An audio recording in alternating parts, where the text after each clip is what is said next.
week of rain outside right now.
Good morning, Darius. How you doing?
I have a friend up in the Bay who said that it was raining a lot yesterday, or maybe the day before yesterday. I don't know. I lost track of time. Sometime over the weekend.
What kind of trash movies, Maddie?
Wait.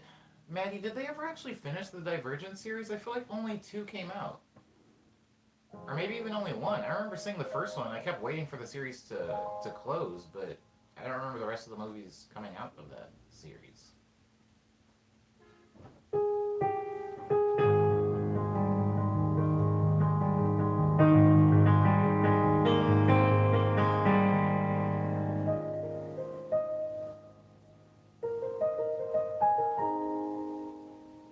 Yeah, I didn't think so. Oh, well, hold on.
All the crows are gone, actually.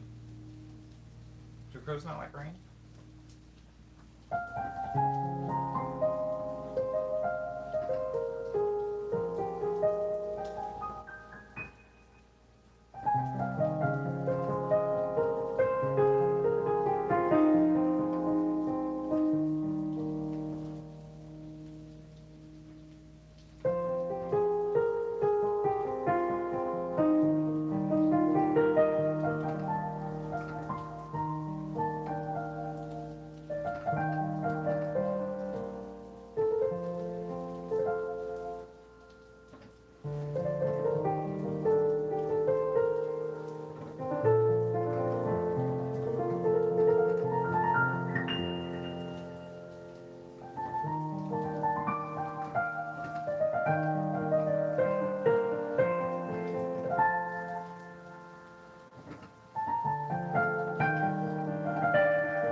funny that there's a pin of the Leaning Tower of Pisa? Because anytime somebody says Pauly Shore's name, that's what I think of. I don't even think of any of his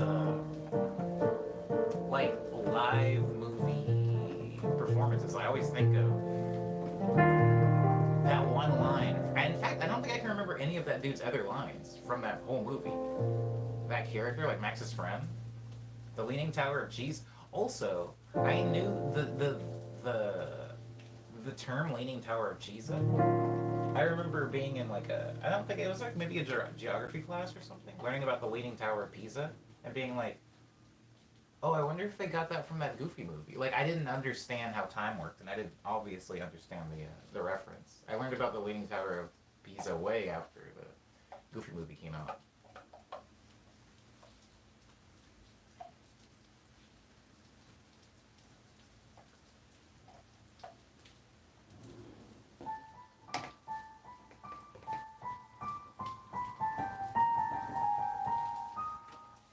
A shake with cheese.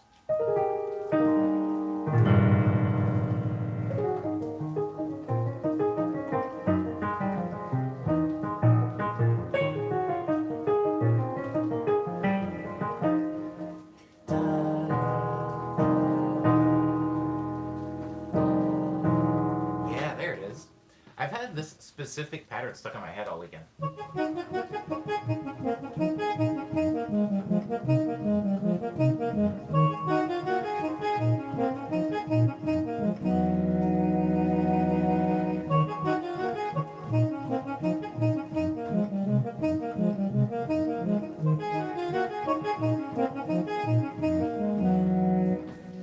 And I don't know what to do with it. But I do like it.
I don't know. Anyways, that was in my head this weekend.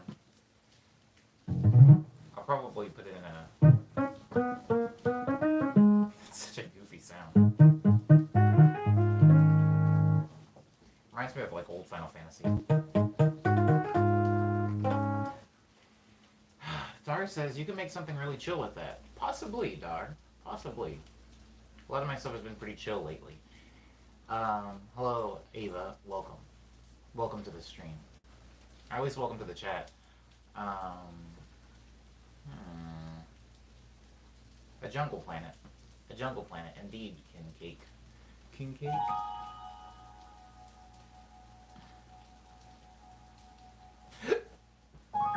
Sorry.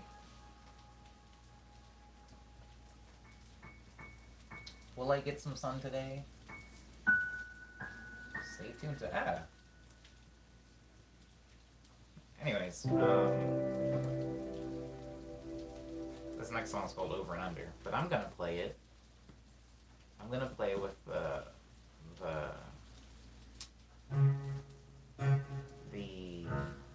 harmonica. Why does that sound weird? Why does that sound weird? Am I saying that right? Harmonica? Why does that sound so weird? That sounds wrong. Yeah, it's called a harmonica. I don't know why that sounded so weird.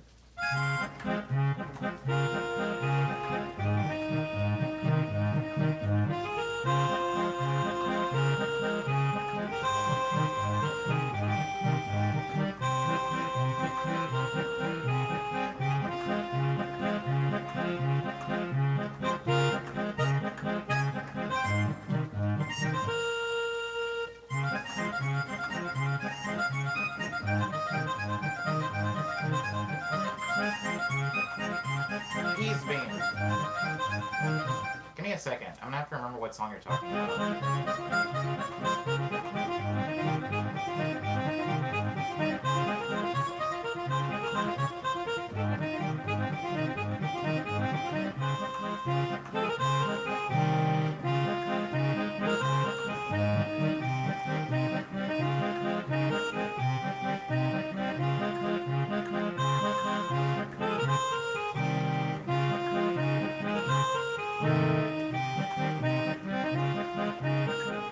You're right, Cyber.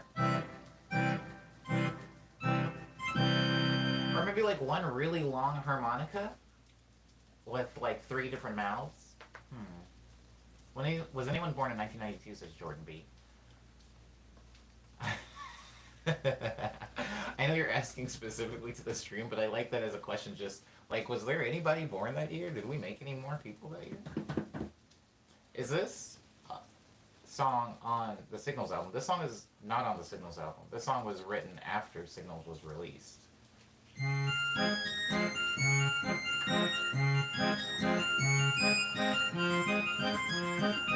Hey, new chord.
Whoa, no, that's not how it works, Dar.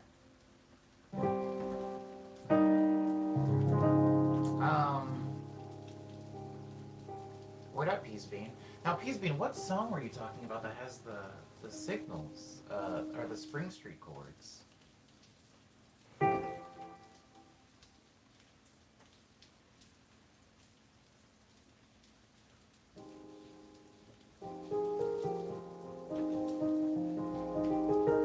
Pancake says synth? Might be synth. I'm trying to learn music correctly again, whereas I don't remember too much about it, says Pancake. No worries. You're in the right place.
Inkosaurus. Have you listened to Lush Dream?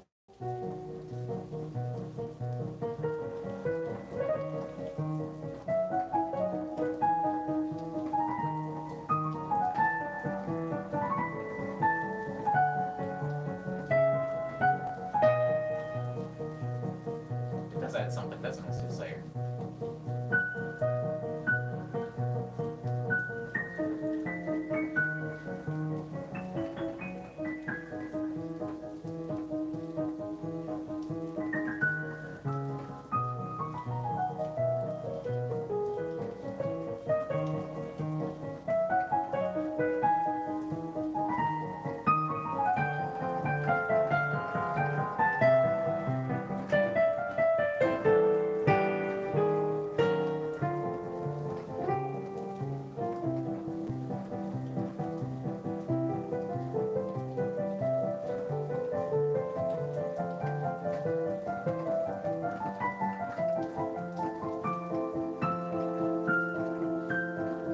At what age did you settle on your main handle? For me, I think 14.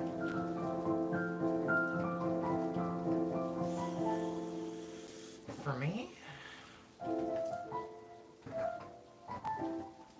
Hmm.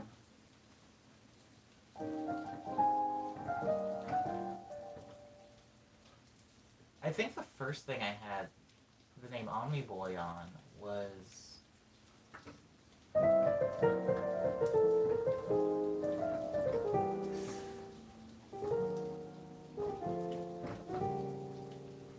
perhaps SoundCloud? Perhaps? Maybe it was before SoundCloud. It. Hmm. I haven't really thought about this actually. I mean, I had settled on it far before SoundCloud existed, but I think that's when I started actually being able to get a hold of it, you know? Goodbye, Dar. Thank you so much for being on the stream. I appreciate you.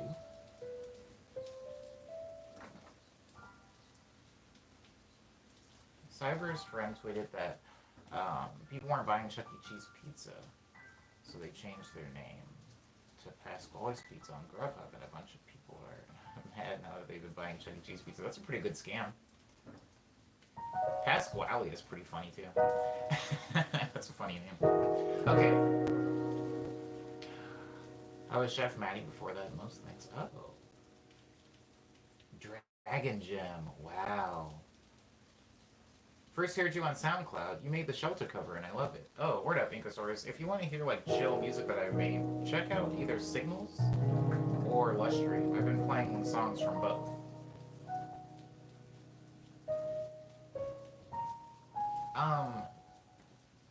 Dragon Gem's funny. My first ever online handle was Goose M Gander.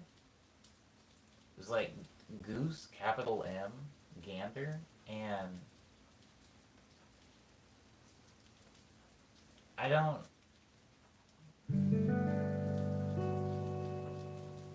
I didn't really take that anywhere except AOL Instant Messenger.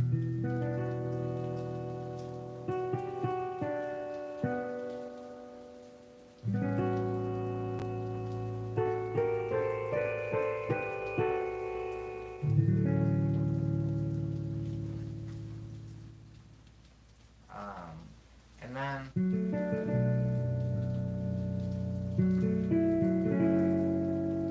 I had a lot of like screens. I had a lot of nonsense names because I had like 8 AOL Instant Messaging accounts. Um,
I feel like the rain's getting worse.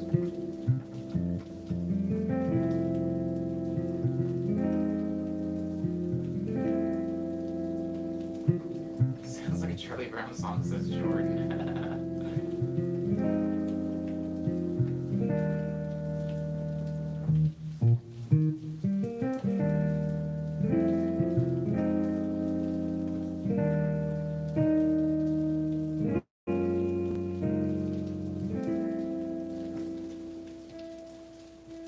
Hmm.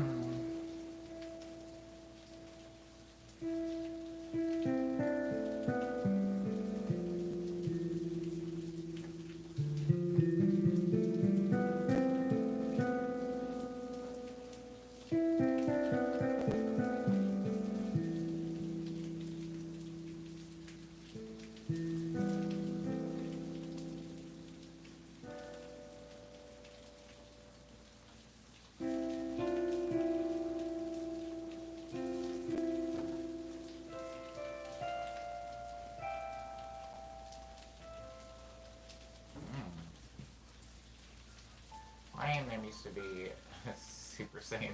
What was it, Super Saiyan Junior? Is it raining? Says Inca Stars. It is raining. It is raining quite a bit.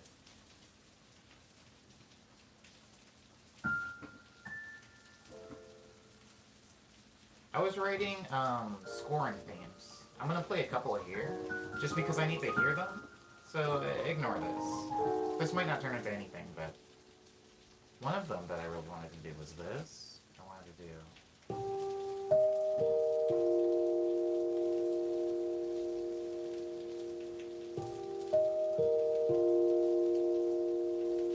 DJ Nana.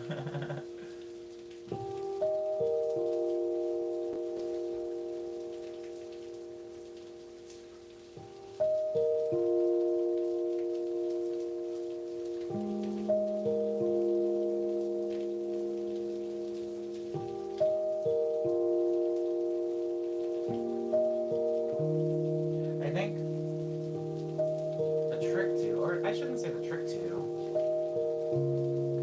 is when I'm scoring something, like I'm scoring a scene or I'm scoring, well, I guess a scene, I'm scoring animation, something that is hard to unlearn for me is making it a song. Like, every time I sit down at the piano and I play something, I want it to make sense in the context of a song. You know, I want there to be chords, I want there to be melody. But sometimes when you're just scoring something, it doesn't need to be that complicated. Sometimes it can just be a grouping of like ambient movements or chords. Maybe it's only 3 chords, but they're played in a very specific way that creates a mood. And I think I'm trying to slide gradually deeper into that side of scoring so that I can get better at not trying to songify everything or make everything fit in with like song structure. It's almost like when you're writing, right? Like if you're writing a poem, sometimes because of the way we have seen poetry for so long, you can be swayed to trying to make everything rhyme all the time or have the same amount of syllables or flow correctly. But have you ever listened to a song that didn't rhyme at all? And it didn't matter because it was conveying a mood and it was getting its point across. It's super catchy, but there aren't any rhymes in it, really. That's what scoring is like. It doesn't always have to make sense in the context of a song. Sometimes it just has to get a point across or portray an emotion. And like I talked about in the K-drama chord, that's enough. That's a whole emotion just in one chord. If I just play that chord,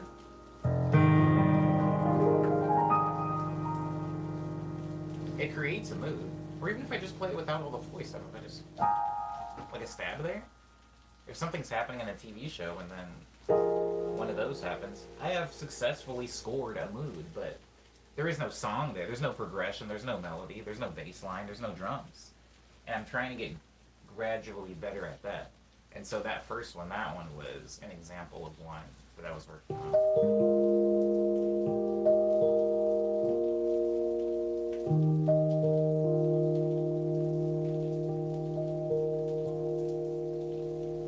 That's smart, King Cake. That's smart. Yeah, I'm like trying to do the opposite. I'm trying to do the same, not the opposite. I'm trying to do the same thing, but in reverse, I guess.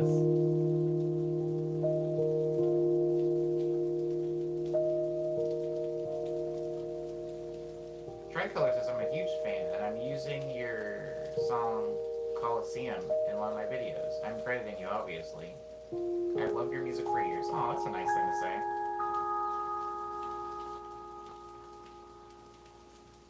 Coliseum. I don't think Coliseum is my most played song on Spotify anymore, but it's not exactly trailing behind by a high number. People did like that song.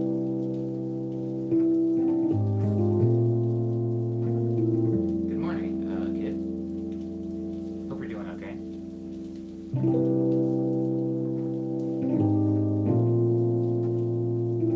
Also, good morning, Tricolor. I didn't say good morning, yeah. I just started talking to you. My bad.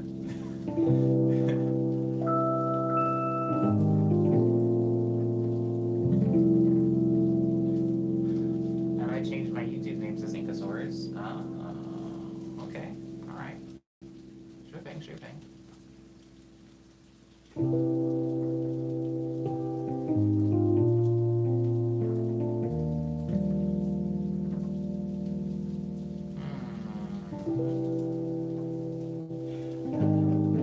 You know what's funny? Whenever I'm streaming, there's always like a pretty decent amount of people walking by my apartment. And since I'm up a little high, I'm like looking down at them while I'm playing. Some people will wave. Some people are nice. Some people will act like I'm not here, even though they can hear me.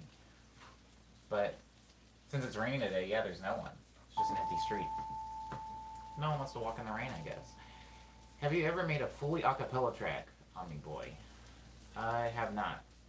I didn't even start putting my voice in songs until pretty recently in context of my career. So making an entire song without any instruments, with only my voice, isn't particularly something that interests me.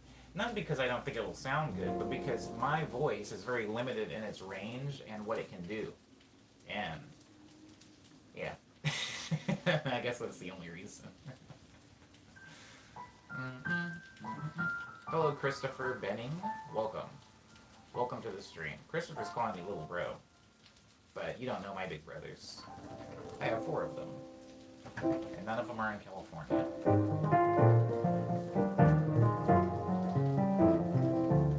What's your opinion on synthwave, and would you consider trying it? I like presenting synthwave as a drug almost. What's your opinion on synthwave? Could you be bothered to try it sometime? I actually was in a synthwave band. I was in a band called Peach Cake. That was synthwave and synth pop. And so I guess yes, I have tried it because I made it. I made it for several years, and my opinion on it is that it's just another it's just another type of music. There's some of it that I really really like. There's some of it that I don't care for much at all, and yeah, I don't know. I guess I would need more. I can't like really give an opinion on an entire type of music, an entire genre, because I mean, music. I tend to like all music, within reason. And when I say within reason, it's like if somebody says, "Do you like country music?" It's like, yeah, I like country music. I don't like every country song I've ever heard, but there's definitely hundreds that I do like. So yeah, I like a lot of synthwave, but I guess that's my opinion on it. It is equal to all other genres. What genre would you say, says Peas Bean, your music is in? Somebody asked this question yesterday, or like actually a few days ago during my questionnaire on Instagram. You would have to be more specific, Peas Bean, right? I don't know how much of my music that you've heard. I don't know how much of my music you've heard. What have you heard, Peas Bean? You don't have to tell me everything, but give me 2 songs that you've heard. Preferably from 2 different releases, but it doesn't need to be. Just name 2 songs.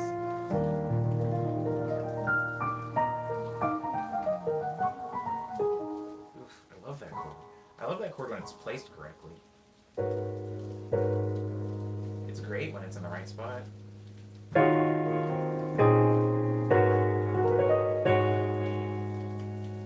It's like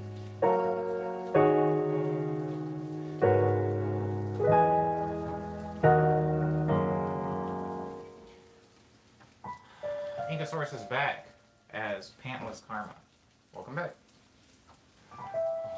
Welcome back. Well, Peas Bean thinks of 2 songs. I am going to play an excerpt.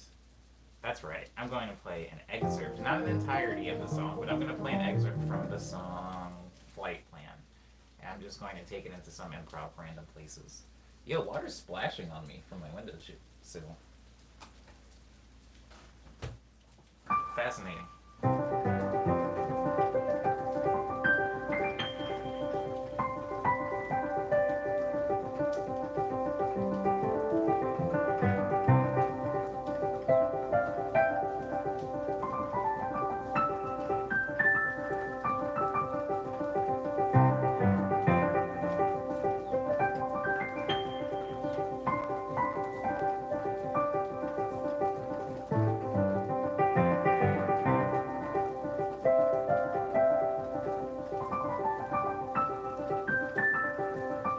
Oh, I hope you're okay, King Cake. We haven't had a blackout in a very long time. Almost forgotten what they feel like.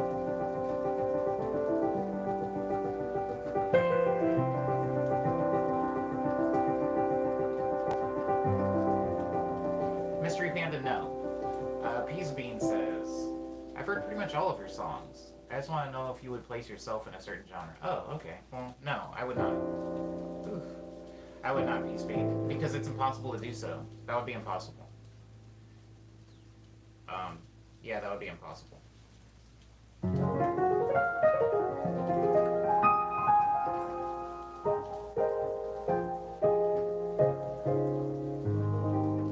Because, well, you know the answer to that as well as I do. Yeah, my songs aren't in the same genre. So, you can take a song, Peas Bean. You could take a song, and we could do that with a song. If you had given me 2. You didn't give me 2, so I'll just name 2. If you take Sugar Glider and you take Amnesia, right? Those are 2 different songs. We all know what Sugar Glider sounds like. We don't all know what it sounds like, but you, since you said you listened to pretty much all my songs, you know what it sounds like. And I would say that song is like a cute, bubbly...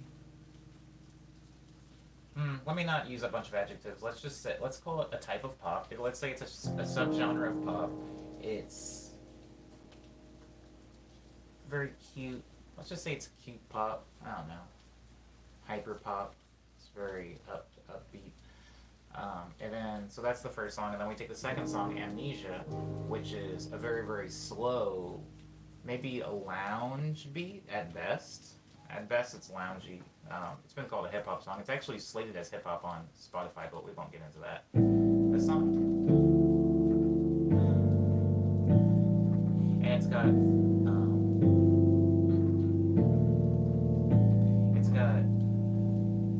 like spoken word vocals on it.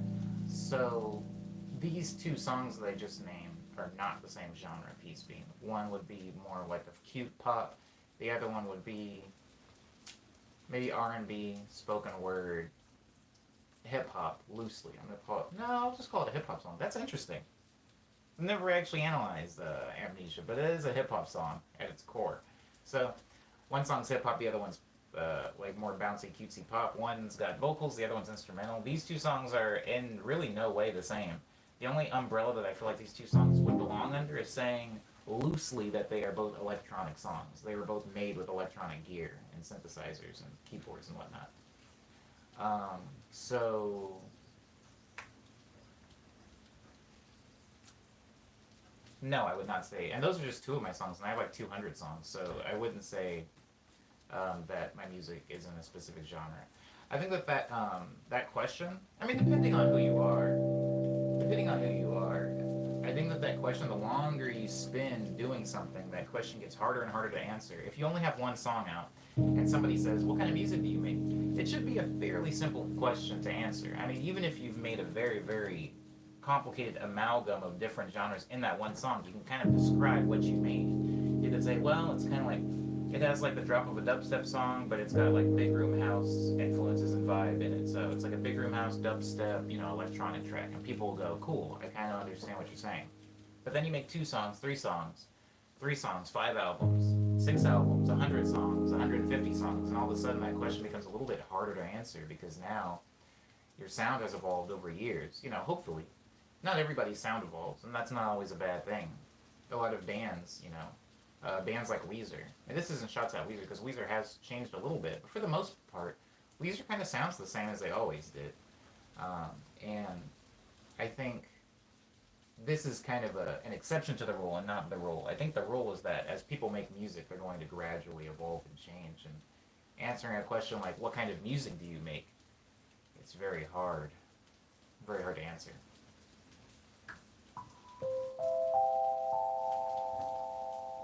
I saw snow earlier this year. King Kate. It was pretty dope.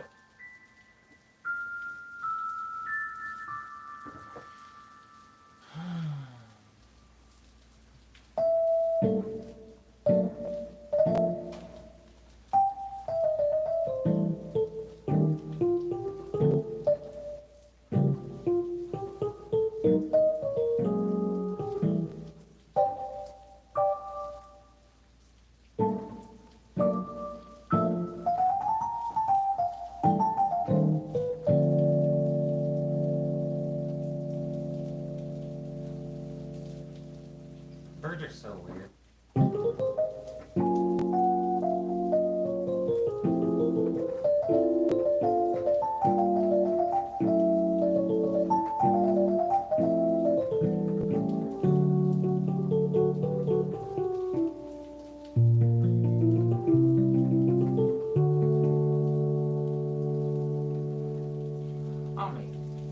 Would you ever consider playing theme songs from video games and TV shows? I have considered that. In fact, if you were able to go back far enough in my video history, you would find that at one point I did do that, and then I stopped doing that for a very good reason. But no, I would not be doing that anymore in the future. Oh, this is interesting. Because Mystery Panda, I always want to say Mystery Panda. I see the word P, I see the letter P, and I just rush to the A, and I'm like, nothing I think of begins with a P and ends with an A. I see the N right there in the middle, and I just go Panda. My bad. Mystery Persona. Is it cool if I just call you Mystery for short from now on, so I don't make the Panda mistake?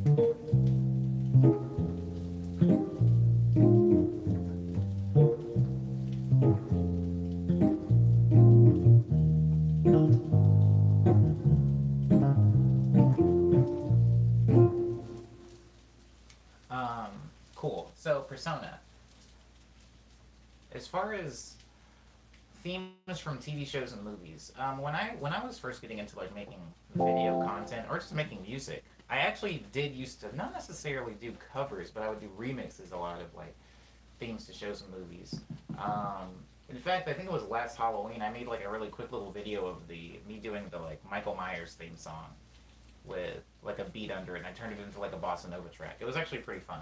But here's the thing. I've shied away from doing that as of late. I've shied away from doing that. And I promise I'll get to your question, because yours was the Omniclaus question. This is more so to panelists. But I shied away from doing themes to TV shows and movies, because if you give people unoriginal content, your voice gets lost. Right? Some of the people on the stream understand what that means. Some people don't. A very quick elaboration is like if I said, hey guys, this is the Ninja Turtle theme song, and I played that for you, at least some of you, I'd say at least half, and I'm not talking specifically about the 14 people that are here, but half the audience, at the very least half of the audience will go, oh, he played the Ninja Turtle theme song. Oh, I really like Adventure Time. I wonder if he'll play the Adventure Time theme song. Hey, Omni, can you play the Adventure Time theme song? And then I do that, and then somebody will go, oh, this dude plays theme songs. Well, boy, am I in luck. I love Full House. Maybe he'll play the Full House theme song. And then I play that, and then all of a sudden people are showing up for the theme song, man. And I become a jukebox at that point, where I'm just playing theme songs for people. And then my voice, like the type of music that I actually want to make, gets lost. And suddenly then if I'm in a stream and I start playing a song I made, like, oh, look, this is Keyline. Guys, listen to my song Keyline. People will go, this isn't a TV theme. This is boring as heck. He's supposed to play theme songs. Hey, play the Power Ranger theme song. And then I turn it to that person. It's a very slippery slope. It's a slope I've tried to climb a few times, or like, I guess, parse, but It's too slippery for me. It's too slippery. People become very very greedy very very fast, and then yeah, and then I can't release music to anybody because it gets like clouded by unoriginal stuff. Now for Mystery Persona's question about the Omniclaws. Omniclaws ended 6 years ago. 6 years ago, which you probably didn't know I even existed back then, so I'm gonna say this as if it's new information. 6 years ago, when I made the last Omniclaws, I posted everywhere. This is gonna be the last Omniclaws video, guys. I'm like done doing this. I feel like I've outgrown it. It's not fun for me anymore. I'm glad that you guys enjoy it. Here are the videos, from the past. You can still keep watching these, but as far as making them in the future, I am done. And I posted all over, like, what used to happen for Omniclaws was, like, I would post little snippets of it every day of December up until Christmas. And so every post, every Facebook post, every tweet, every Tumblr post, every YouTube thing, every Instagram post that year was just like, hey, just let you guys know, this is the last one. Don't bother me for it after this. This is the last one. No more. Um, and then I posted it, and then I was done with it. And actually, nobody bothered me about it for like I would say a solid 3 years, and only recently, recently being like in the past 3 years, like since like 2017, people that have flocked to my YouTube have like just dug as you naturally do, and then like found old videos and they're like, oh sick, is he gonna make one of these this year? And they don't like look at the date on it and realize it's been like 6 years since I made one. But no Mystery Persona. There will not be an Omniclaws 2020 or an Omniclaws for any years in the future. Cyber says, did you catch the Day Day Mouse portion of the ASIN live stream this weekend? I did actually. Hey, I did. Wow, that's funny, Cyber. What a very oddly specific thing. I was actually looking at a lot of Day Day Mouse stuff yesterday. I was like rediscovering why I like that dude so much. Day Day Mouse was huge for me. Day Day Mouse was huge for me, and I love that he has like he has a staggering amount of music. That dude has so much music out, and it makes me feel less weird because we both have roughly the same amount of tracks out. But yeah, I freaking love that dude. Ugh, his music. Oh, I can't sing his music without sounding like an idiot because because it's not words, it's just like weird, like chopped up vocals, especially his old stuff where the voices did that wiggly thing. So dope, so dope. If you don't know who Day Day Mouse is, go listen to Day Day Mouse. You might understand me more as an artist. Also, it's just good Japanese music. I love that dude. I'm the, play me a theme. You're the theme song man. Hey.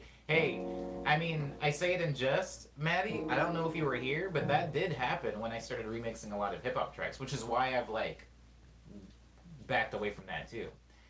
I became the hip hop remix man, where people were like, "Yo, you should really remix something by Tekashi 69." I'm like, "Oh man, Omni, this new Future just came out. Like, I can't wait to hear your take on it." And it was like, wow, people were not listening to my music at all. I would like release a whole new album, and I'm like, "Oh, thank goodness, it's finally out, guys. Gonna tour this."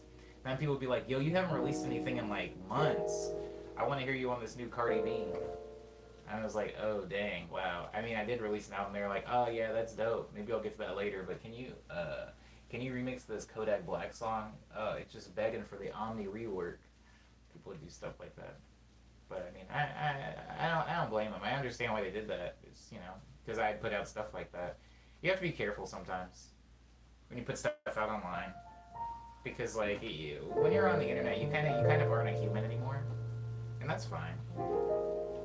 That's fine, but if I'm not gonna be a human, I would like to be Piano Man, who puts out original music, instead of Piano Man who plays a TV show theme song. Omni, have you started any new K-dramas? I'm afraid to start a new K-drama, Jordan, because I've had a lot of work to do, and I know that if I start a new K-drama, my day's gone. I don't watch TV like a normal person does. Well, maybe like a normal person in 2020, but I binge everything. And since K-dramas are typically like anywhere from like 16 to 24 episodes, it's easy for me to just like burn through them. And so I haven't started one. I have had my eye on a couple that I'm not going to name here, but I have not started any. I have watched a lot of movies though. I have watched a lot of movies. I've been like on a Shion Sono kick, so I watch one Shion Sono film a day. And today I think I'm going to be watching Love Exposure, which is 4 hours long, so it's going to take up a pretty big chunk of my day.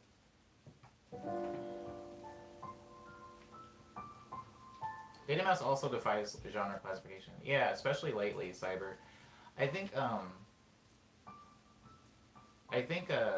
you play Kiwi, says Kid James? Aw, I can't do that. Hey, Kiwi's not on the stream today. But I still can't play Kiwi. Oh, wouldn't it be funny if I played it with the sound? Wait. Does that sound like it?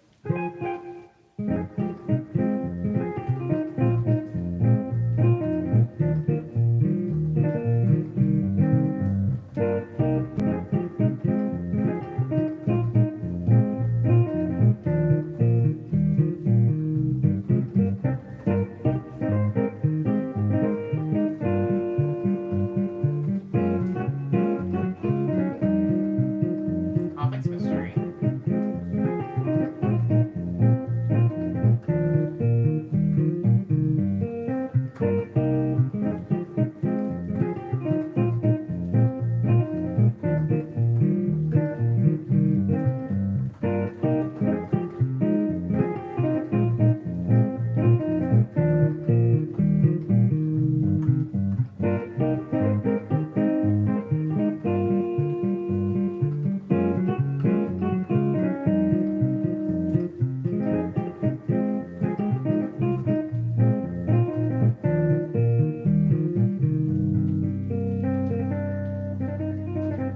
You know what's funny about the song?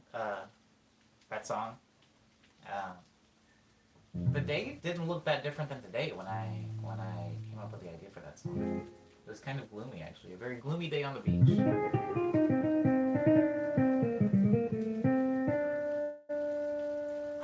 Yo, my eyelashes have been falling out. Like, a lot.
What was that song that I was playing? When it was like when I went down here? When I went down there?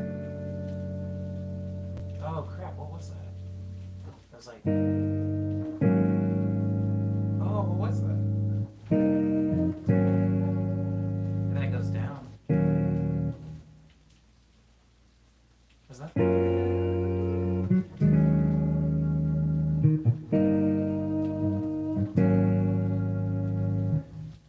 And then down? Oh, what was that? Sorry, guys. Sorry. There was a thing. There was a song that did that. It was like.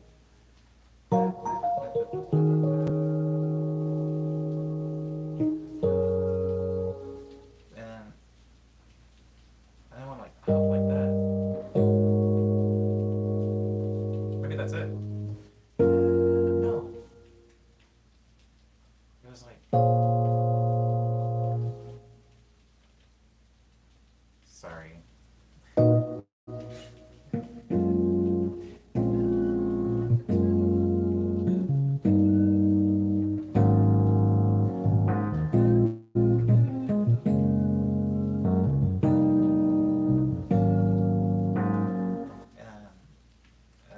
then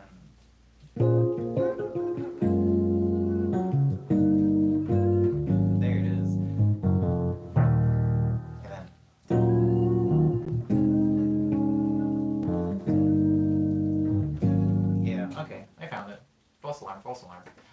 Um, uh, did you get sunlight? It's sunny here now, says Dar. No, I didn't get sunlight. I thought you left. I thought you left the stream. But I'm glad you're getting sunlight now. Cyber is leaving the stream, though. Goodbye, Cyber. Thank you for being in. I appreciate you. No worries, Sam. Cyber's leaving. Mystery's leaving. By Mystery. By Cyber.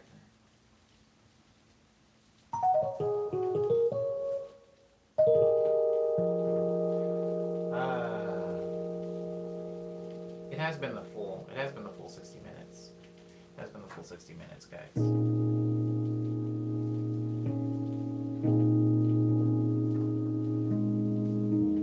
It's so weird how one note can change the character of an entire chord.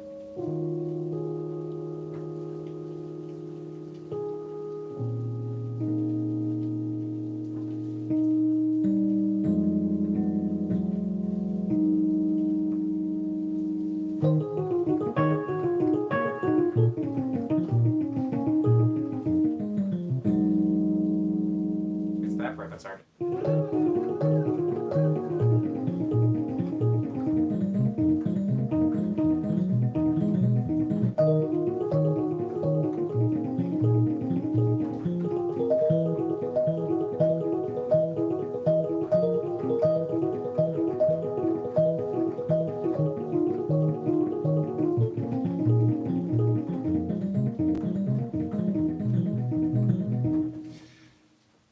Omni, have you heard of Teenage Engineering? I have, Sam. They're the ones that made the OP1. They also made, a lot of those like pocket operator things. I'm not a really big fan of the gear that they make, but I think it's cool. When I say I'm not a fan of it, I mean I don't like to use it. But I think that it's very innovative, and the stuff that they make looks very cool, and it's like fun to play with.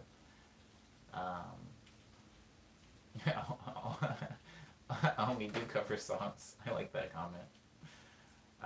Yeah, they're very tiny, which is kind of cool, right? It looks cool on a desk, and they're very powerful for how small they are.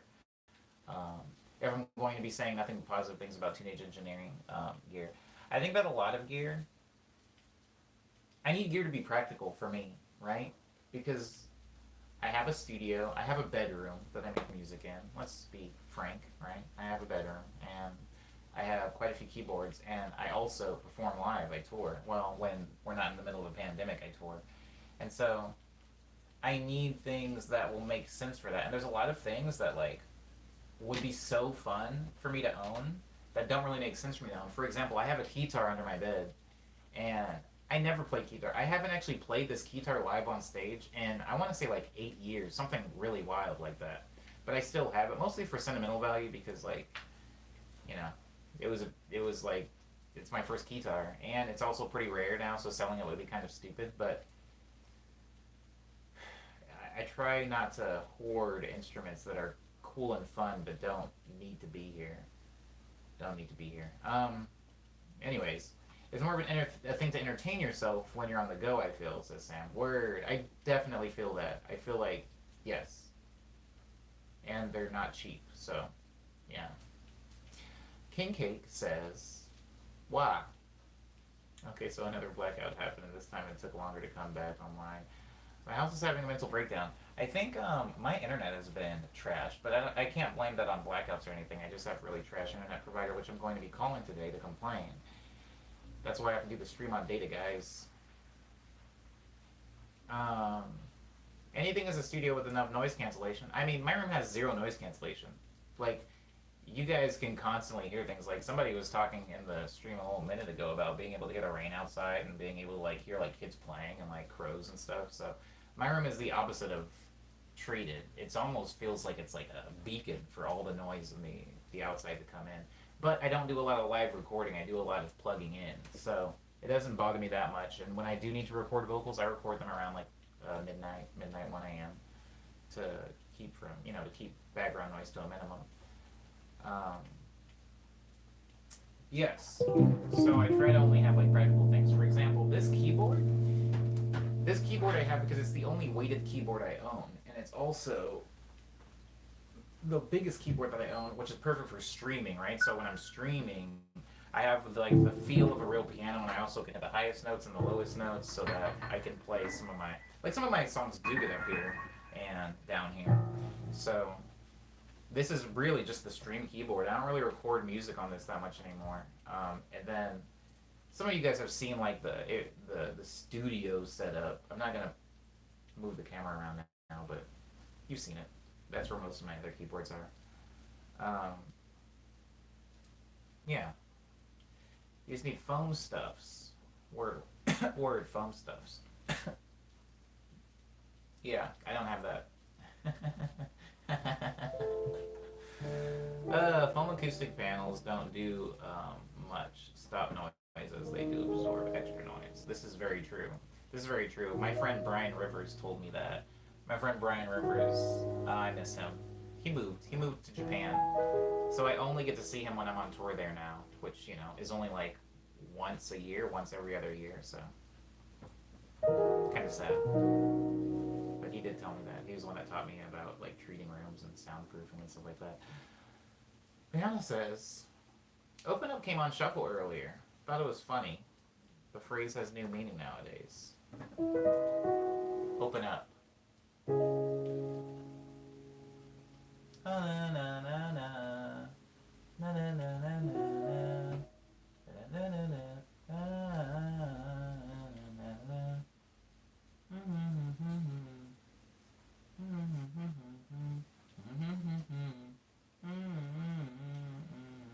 Yeah, okay. Okay, I can see how that could have a double meaning. That's sick. I like that because a lot of the lyrics on Ego Death. Thank you, by the way, Leanna, for listening to Ego Death. I know you've listened to it already, and I know I've also thanked you for having listened to it, but thank you. So, a lot of the lyrics on Ego Death are intentionally left extremely vague because that was not my strong suit. If you listen to songs like Amnesia, where I very specifically are telling you, hey, this is from my perspective, and this is what happened in my last relationship. This is the video game we were playing. This is where she was sitting, and this is where I was. I'm like being very, very specific and very involved. I thought it would be a challenge for me in Ego Death to take a step back and write lyrics that can maybe even be appropriated, right? Like if you were listening to Amnesia and you didn't also have somebody cheat on you in your own house, it's not a very relatable song. You can't go, well, I mean, this is kind of relatable. Like I also have a part-time job. Like there's like one point of relation, and it's very specific. But if I wrote something that was super vague and Ego Death, I was like, maybe this would make the songs also very relatable to me because they were written from my perspective. But maybe not everybody else has to have my life to be able to understand the songs. And so, yeah, I'm glad. I'm glad that I feel like that's a success. They're the first person that said that the lyrics have taken on any new meaning. Boop boop ba boop ba. Okay, I missed the stream, says Dark Row. You sure did, Dark Row, but you came at the very end, and I appreciate you for doing so. You didn't miss the entire stream because I'm still here. You know, if you would have missed it, I would be gone. So thank you. I appreciate you for making the effort to make it into the stream at all. Amnesia was a real story, says Peace Beam. Are you telling me? Umbe is also here. Amnesia is one of my favorite tracks, but no relation to my actual life. Word.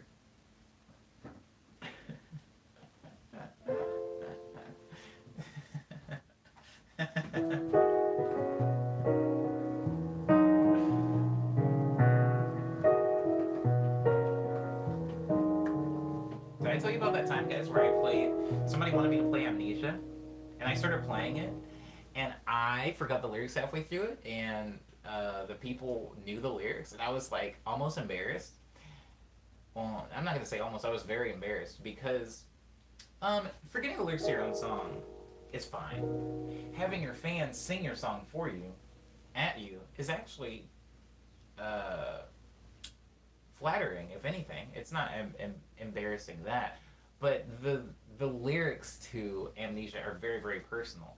So somehow having somebody shout, having somebody yell the lyrics to Amnesia at me after I had fumbled through the words was almost like somebody finding your diary and then reading it to you and you being like, oh yeah, oh that sucked. It was just really weird. I was like playing the chords and having people like shout these awful memories at me. It was a very interesting, a very interesting experience that I think probably won't ever happen to me again. But and most people might not ever go through. So that was pretty cool.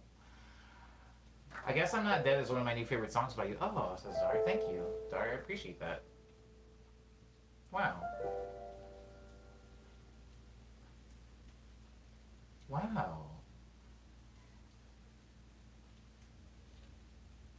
That's really funny, Dar. Yeah, the name of the song is Amnesia, and I have forgotten a lot of it.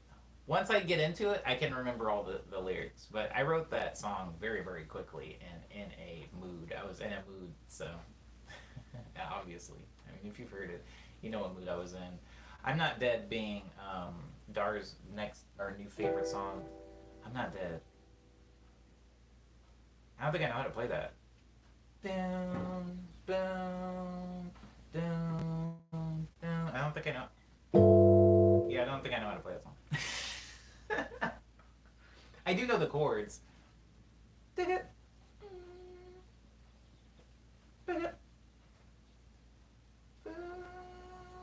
I mean, it was these same chords, but it's in a different key. It's not these.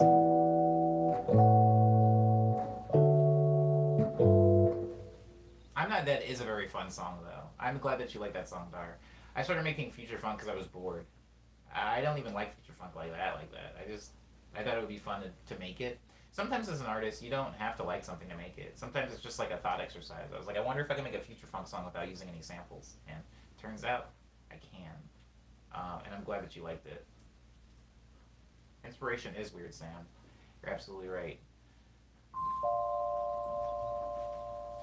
Why does being in a mood make the most fire tracks? Says anybody? I don't know. I don't know. Emotion. Emotion's pretty important when writing music. It doesn't have to be. It doesn't have to be, but it often is.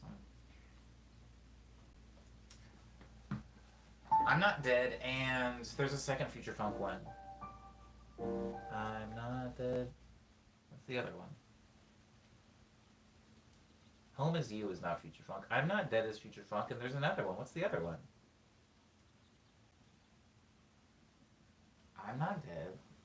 Oh my god. Okay, Honeydew, French Lavender, Home is You, I'm Not Dead. No, Dreams Come True. Dreams Come True is the other future funk one. Dreams Come True and I'm Not Dead are the two future funk songs. Mm.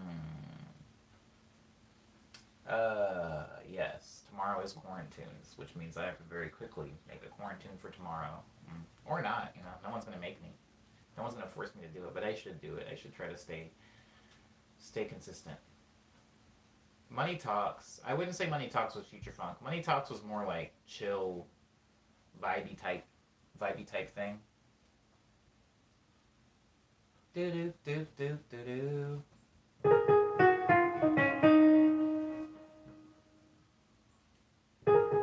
Wait, hold on, hold on, hold on.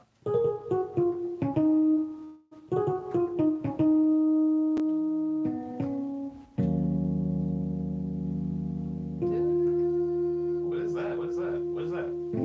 What is that?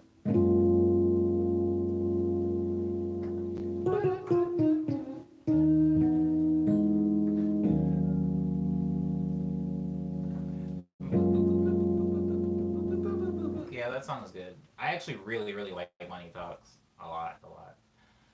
Um, Word. I've never. Same. I haven't been back in almost a month. Says King Cake. Oh, very sad. Very, very sad. As I saw it in my feed after seeing the video like last week. Oh. Oh. Yeah. I saw it in my feed also last week, Dar. That's why I made the thing. It took me roughly a week to make that. Um, yes. Yes, yes, yes. Um, Tomorrow could be money. That's funny. Maddie. Maddie, you think like I think. Okay, do you ever know what chords you're playing, or do you just kind of put your fingers on notes and they make a noise you want? Neither, Dar. Neither. but close to both of those things. What's a good track to start listening to Day Day Mouse? Oh, okay. Give me 1 second. Give me 1 second. Give me 1 second, because that's such a good question that you just asked. Oh, give me 1 second.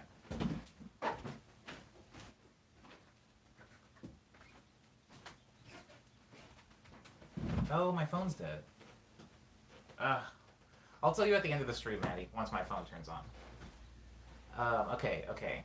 So, thank you, King Cake. I appreciate that. Dar says, "Do you know what chords you're playing when you play them?" So, I don't know music theory, Dar. So I don't. When you say, "Do you know what chords you're playing?" It's like I know what this chord is to me. Do I know what it's called? Oh, the phone's dead. Anyways, do I know what it's called? No. Do I know what the name of this chord is? Not really.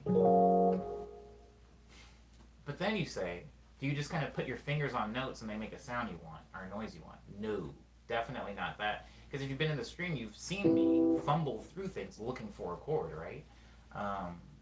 Sometimes I can hear a sound in my head. When I was writing this chord progression, that last chord was actually very hard for me to find. I kept going. I knew it was down.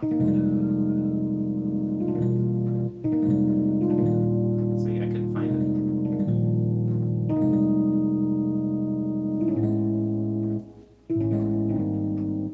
You just kind of fumble around through stuff a lot. I'm projecting. I just kind of fumble around through stuff, Dar. Now, I've played some chords so many times that I kind of know where they are. I know what the hand feel of some of these chords are. A chord that I play quite often is this one.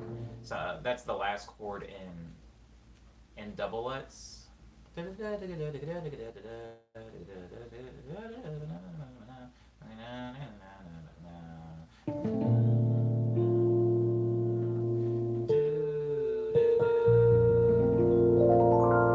the last chord in a lot of songs. It's the last chord in key lime too.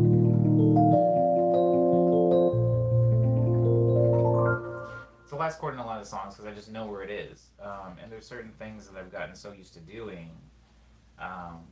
like being able to play a chord and then play it immediately up higher, like an octave higher. Being able to do this. It's something that I've done so many times now that it's a little bit easier for me to do, right? Because the chord looks the same, just moving my hand up and hitting the same thing. And so being able to roll the notes is something that's easier now. And so sometimes when I have like a chord progression that's just 3 chords, right? Like, I can take those chords and split them up a lot, like by moving the chord around.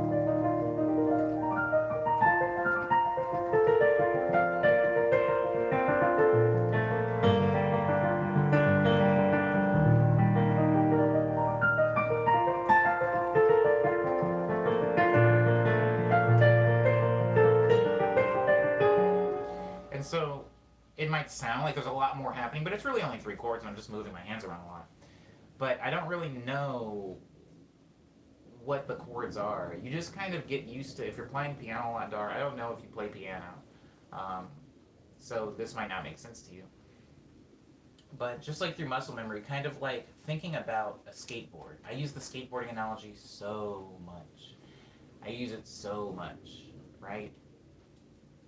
When you're skateboarding, there are a lot of scientific things that you're doing, right? If you're trying to ollie, the level of force you're putting on one foot, how high you're lifting your other foot, there's a lot of stuff happening. There's inches of movement that you're going to mess up a lot, and then eventually you're just going to kind of understand it. Like, you'll be riding a skateboard, and you'll know when you're riding up to a curb, you'll know exactly how early you need to initiate the ollie if you're going to land on the sidewalk. And somebody might come up to you and they might ask, like, how far should you be a foot away from it, or six inches? If you're going 45 miles an hour and you're about to approach the curb, and it's just like, I don't know. You kind of just feel it out from messing up a bunch. And if I'm looking for a chord, and the next chord I want is da, I know that I need to move up. Just I naturally know, like, da, da, is a higher note, so I can move up here. Now, all I'm hearing is da, which is one note from the chord, right? Because we're monophonic animals. Oh my god, I'm getting off topic. Well, not too off topic, I'm just getting pedantic, but we're monophonic animals, which means we usually only perceive one note at a time. We can hear chords, but one note will stick out. So if I'm going da, da, da, I'm not actually singing the chords, right? I'm only singing this note. So if I say da, da, da, and the next chord is da, that can mean a lot of chords, right? It could be this chord, which has this note in it, or it could be this chord, which has this chord in it. It could be a variety of chords.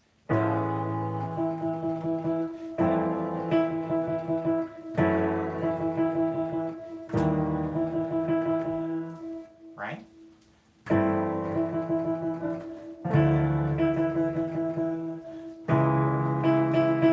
There's a lot of chords that it could be, so I could go da, da, da, but of course that's not the one I'm looking for. So just through muscle memory and through playing piano a lot, you'll kind of you're guessing at what chord or what note you need to go to will get a little bit more refined, right? So now when I guess a chord or I guess at a chord, usually I'm going to be choosing anywhere from between like 10 chords, where before when I was just starting piano, it could have been anything, you know? So it's easy for me now that if I pick out a chord that's wrong, I can really quickly rifle through most of the chords I can think of that would be right. And it'll take a few moments. It's not instant, but it's not going to take me forever anymore. It's a very long way to answer your pretty simple question, which is, do I know the names of the chords I'm playing? No, I do not. Or do I just hit notes and they make a noise I like? Neither that. Never that. Somewhere in the middle. Dar. Dar says, how many notes can you hear in your head at once? I can only hear two. Like if I think of 3-note chord, I can think of 2 notes. That's the weird thing. I kind of just brought that up. Oh. Yeah, I answered the question. That's really funny. Whoa, that's really funny. But yeah, monophonic, yeah, we hear one note. We hear one note. You can relegate some to the background, but you can hear one note. Now, sometimes you can combine, oh my god, you can combine 2 sounds to make one sound, right? In which case you can hear that sound. Think of like a car horn. You can hear a car horn, even though usually car horns have 2 notes in them. If you think of a car horn, I did this when I was up in that snowy mountain. Does anybody remember when I was streaming from that snowy mountain? There has to at least be one person in here that was in the snowy mountain streams. Anyways, back in like March or February, I was in the mountain and I was streaming, and I was talking about car horns and how I don't like that that's wiggling like that. Hold on. I don't like that that's wiggling like that, he said. Music terms, music terminology, very difficult. I'm never going to use it. What were those 2 notes? I hate that they're wiggling. Why are you wiggling?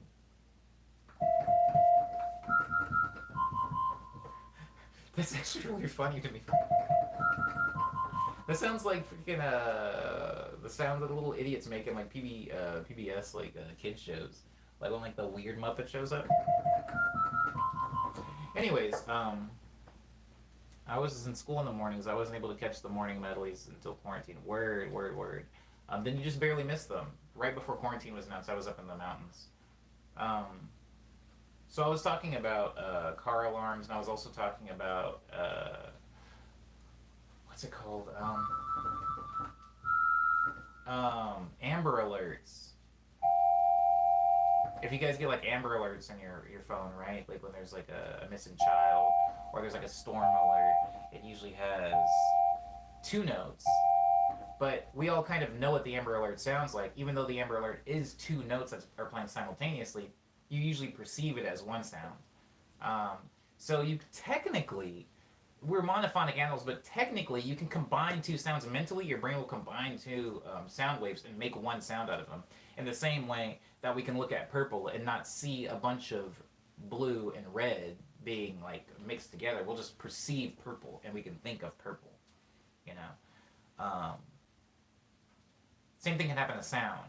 But since we are monophonic animals, a lot of times if I play that, it'll sound like one note instead of two notes for a lot of people, especially for non-musicians. If I was hitting that, people would just think, oh, maybe it's like a detuned note, or it's like a note that hasn't been properly tuned, it's out of tune, it's wonky. But it is indeed this note and that note just played together. If you play it really low, it sounds like, yeah, like a PBS, like a train horn or something like that. Like a train horn in like a Sesame Street. But right there in the middle, it becomes an Amber Alert. Isn't that interesting? Anyways, Liana says, I remember a lady was approaching you and what do I do? Because since she ignored you. Oh, yeah! You know what's funny, Liana? Everybody up in those mountain areas ignored me the entire time that I was up there. Nobody acknowledged me as a human being. It was very weird. It was like a really crappy version of Japan. I'm sorry that you're getting purge vibes from Ed King Cake. I'll stop playing it. But this is not Greenstone.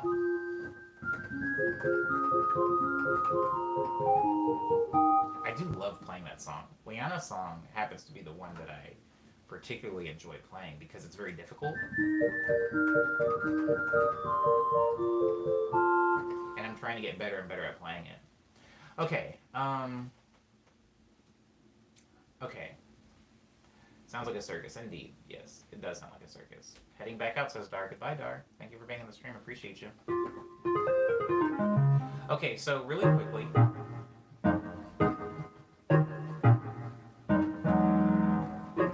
Really quickly. Well, how long have I had this sound on this keyboard?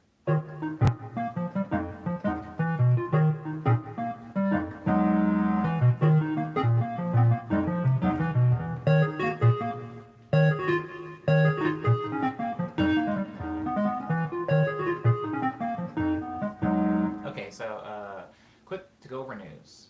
Yes, stream that on my watch, please. Please do. I love that song. And, I haven't talked to Mia in like 2 weeks. Sad. But you never told me about the track to listen to for Dating Mouse. Ah, you're right. Peas Bean, you're right. Okay. We're just going to have to make this work. What you're going to want to listen to. It's going to take me forever to... You know what? Hold on. I'll be right back.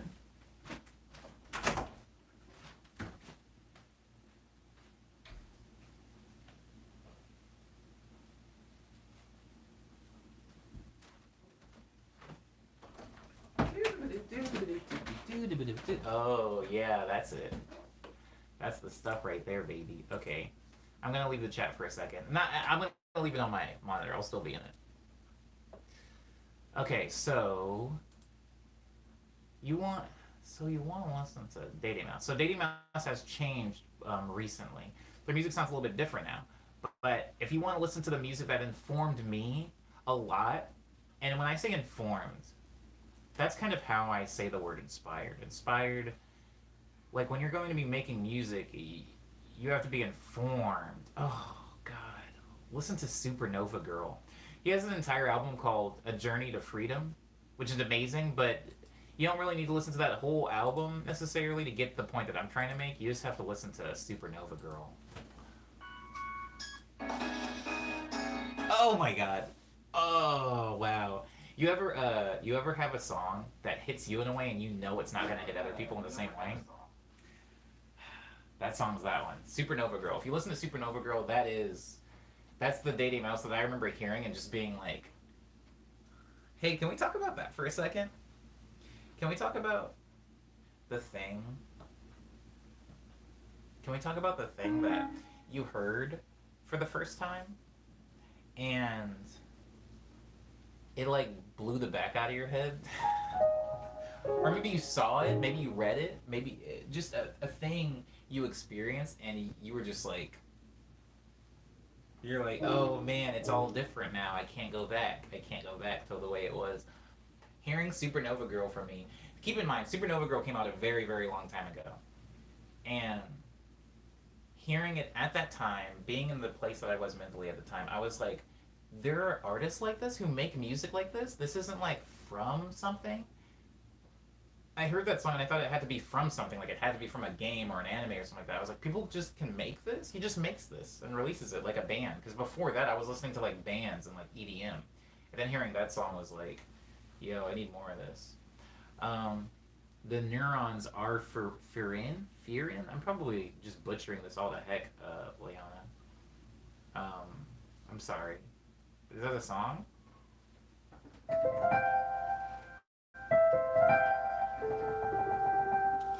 That's like every month at this point for me. Listening to music is a painful experience because I have to reevaluate my whole sound.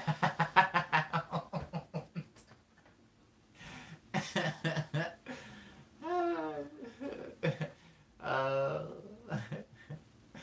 Green Raid by Masonic, Masonic. Jesus Christ, these people, and the way they spell their handles. Masonic, I think is how it's pronounced though. Peas bean. I hope I'm saying it right. Umbe Bleeder. Okay, so Umbe. Art's art, baby. You don't have to reevaluate your sound. I mean, I used to do that too. I used to like sit in my room, make a song, and then go out and hear somebody else's song, and then go listen to my song again and be like, oh, I'm trash. I should quit. I should just quit music because this is garbage. But don't fall victim to that. Wow. Yeah. I think I heard Day Day Mouse. I'm not gonna make this like a nerd stream. I'm gonna transition this topic into the ending of the stream because we have been here for far too long. But I remember around the same time in my life, I was getting into. I had started. I was like a weeb, but I didn't know. I didn't know there was a world for me. Oh Christ! Ex weebs are the best. You know the collab that Snail's House and I Fell in Love with a Ghost did? I forgot the name, but they did some collab and it sounded really nice. You should check them out on Spotify or... Oh, King Cake. I don't know if you're recommending that to me or to other people in the stream, but those are my friends. There's actually... Oh, not on my YouTube. On my Instagram, there's like pictures of me like hanging out and like eating with Snail's House. I love that dude. I love that dude. We're not rivals anymore. We are now friends. And as far as In Love with a Ghost, yeah, it's also my friend. We talk all the time. They're great. But if anybody else in the stream does not know these two artists, you should check them out on anything, really. I feel like a constant trend in me streaming is getting recommended my friends, which makes me feel kind of good. It makes me feel good, but it's always funny when somebody's like, yo, you should check out like Sean Wasabi. I feel like you would like his stuff. Somebody says, do you like Tame Impala? It's Tricolor that says this. I do like Tame Impala. Very cool music. Very cool and good. Supernova Girl is so good, says Peace Bean. It is very good. It is quite good. Back in 2016, I feel like a grandpa whenever I talk about 2016 because the only person I know that was around was Liana. But back in 2016, me and Ujiko Snail's House and Love with the Ghost used to get compared to each other a lot. Also Bowen, I'm gonna throw Bowen in there. We used to get compared to each other a lot because we had very similar sounds at the time. As time progressed and we all grew, we definitely grew in a few different directions. So now we don't really sound that similar at all anymore. But yeah, we were like always compared to each other. And we live in three different countries, right? And Love with the Ghost being in France, me being in the US, and Ujiko being in Japan. But since I toured to Japan semi often, me and him get to hang out. So yeah. They're really good. They're also very good producers. Just all around good folk. Good folk. Okay, don't feel old, Liana. Don't feel old. 2016 was 100 years ago. Okay. I will say there was a time. There was a time where I was making music that I thought was weird, but I was having fun doing it. You know, stuff like Paprika. I was like looking at anime. And I was thinking to myself, hey, I'm gonna make music inspired by anime. Won't that be cool? Won't that be like a weird thing that no one's ever done? And I did that. I committed to that. And then I remember, I don't remember how I found everything. How did I find everything? Somebody showed me Maxo. It had to have started with Maxo. somebody showed me Maxo music, and I remember thinking, "Whoa, this feels very similar to like what I'm doing." And then and then everything fell from there. I was like Divio, then I got into Absurdist, and I started discovering all these like American acts that were like also on my like whole like cute wave. I'm not gonna it's not saying like my wave, but I just mean we were on like the same wavelength of like, oh, we play a lot of video games, watch a lot of anime, and our music sounds like that now. It's maybe not super danceable or mainstream, but it's fun, and so listen to it. And I was like, oh, there's more people like me. And then I got into Bowen, and I was like, oh, they're not even all American. This dude's from freaking London, and he sounds like this. And then a friend of mine recommended me Day Day Mouse, and I was like, whoa, Japan's doing wild stuff. And then I got into Maltine Records, which is like a record label in Japan, and they have a bunch of like Tofu Beats on there, freaking Tomad. Like I started getting into all these artists, and I remember the whole time. This was like, I think it was like 2013 and 14, 2012 and 2013. And I just remember the whole time I was like blown away that there was so much music that was like me happening in the world. And the weird thing is all those other acts were playing shows. I was kind of like bullied into this idea that like, oh, I could never play shows because my music sounded like the way it sounded. I was like, nobody wants to hear this on a stage.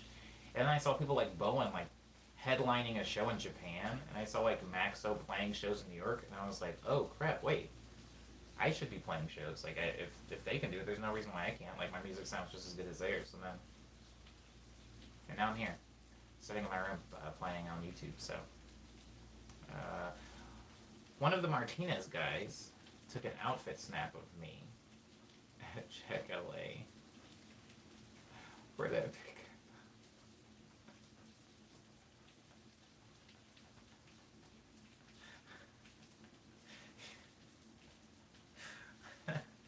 I like Leona.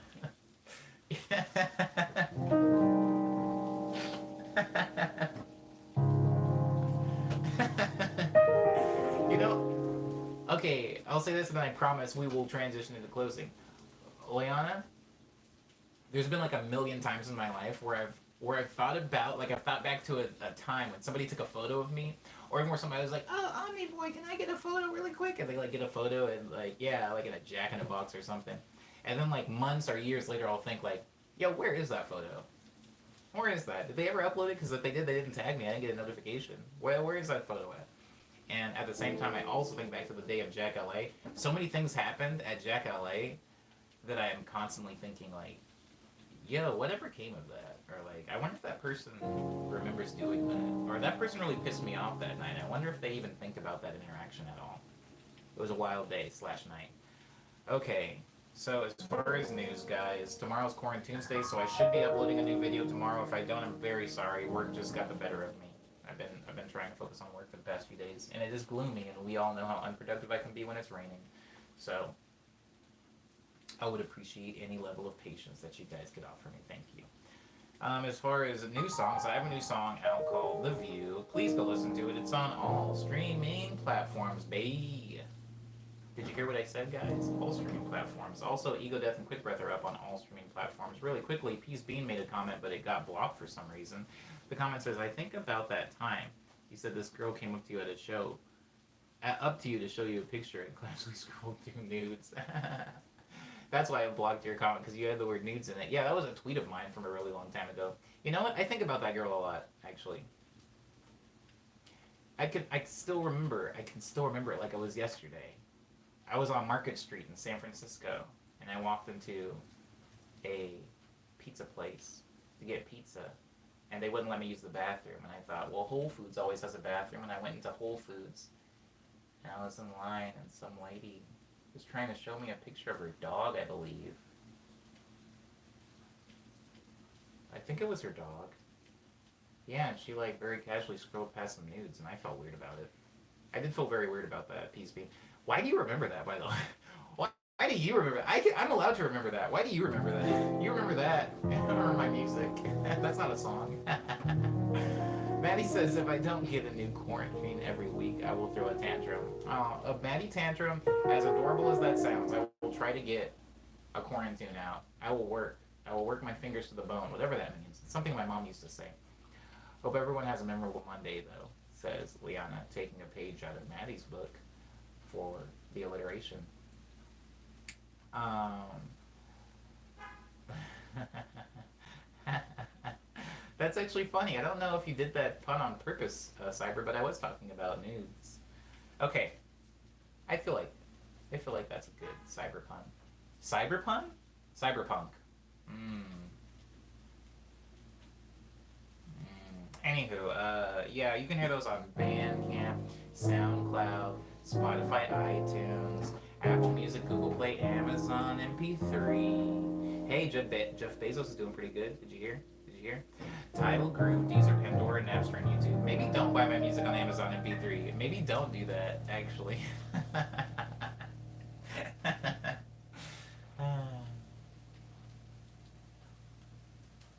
Anyways, also as far as like merch and shows and stuff like that, again, this stuff is not happening. We're still in lockdown here. I know I've seen a lot of people really hitting up the Panera Bread or Paradise Bakery. I don't know where those people are. I don't know if you saw that video where there was just like tons. It was like a herd of like very very happy looking white families like with no masks, just like chilling inside of what looked like a Panera Bread.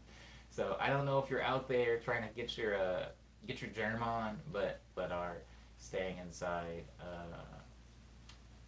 It's going to be hard for me to play shows, right? So there really is no news as far as performances, but I will work on a quarantine today for tomorrow. So thank you all for being patient with me, and thank you for making the time for the stream. I know today's stream was long; it was almost 2 hours. I'm sorry I let it get that long. I just got pulled away into a bunch of different talking points. I didn't even play piano that much, honestly.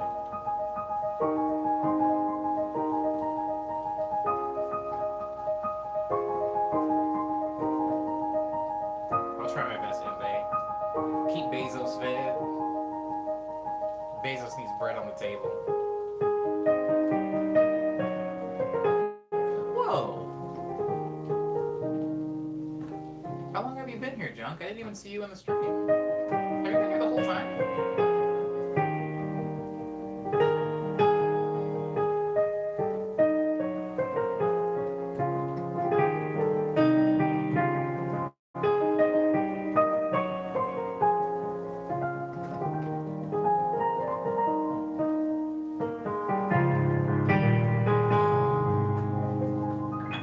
You got alert, baby. You got alert. That song's called Hush Hour, and it is available here on my YouTube channel.